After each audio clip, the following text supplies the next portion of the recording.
Supplement લેવા જોઈએ કે ન લેવા જોઈએ? કેમ કે આપણા દાદા પરદાદા છે એ કોઈ પણ સપ્લિમેન્ટ નહોતા લેતા, છતાં જીવન છે એ ખૂબ સારું જીવતા હતા.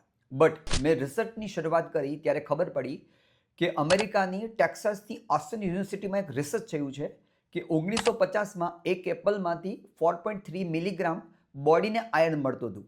અને એ જ યુનિવર્સિટીએ ફરી પાછું રિસર્ચ કર્યું 1998માં 1998માં.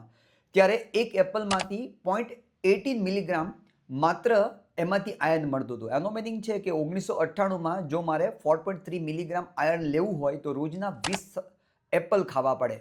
સો 2025માં કેટલા ખાવા પડે? આવું ભારતનું પણ સર્વે છે કે ભારતમાં દરેક વસ્તુમાં ન્યુટ્રિશન ઘટતું જાય છે. એની પાછળના ઘણા બધા કારણ છે. સો વાઇટામિન ડી છે જેની ડેફિશિયન્સી ભારતમાં છે 70%, vitamin B12 47%, vitamin A 20 to 30%, vitamin C 35%, iron 50 to 74% deficiency, zinc 30 to 40%, calcium 50 to 60% and protein 60 to 80% ભારતની અંદર ઉણપ છે, ડેફિશિયન્સી છે. જેના કારણે ચેલેન્જીસની શરૂઆત થઈ. હવે પહેલાં સ્કૂલ સાથે ટ્યુશનની જરૂરિયાત એટલા માટે નહોતી પડતી કેમ કે સ્કૂલમાં છે એ સબ્જેક્ટ કવર થતા એટલા માટે ટ્યુશનની જરૂરિયાત નહોતી. એવી જ સેમ આપણા ખોરાકમાંથી પ્રોપર આપણને ન્યુટ્રિશન મળી જતું એટલે પહેલાં સપ્લિમેન્ટની જરૂરિયાત નહોતી. પણ અત્યારે એમાંથી નથી મળતું એટલા માટે એક્સ્ટ્રા સપ્લિમેન્ટની જરૂરિયાત છે જેનાથી બોડીની ન્યુટ્રિશનની ભરપાઈ થઈ શકે.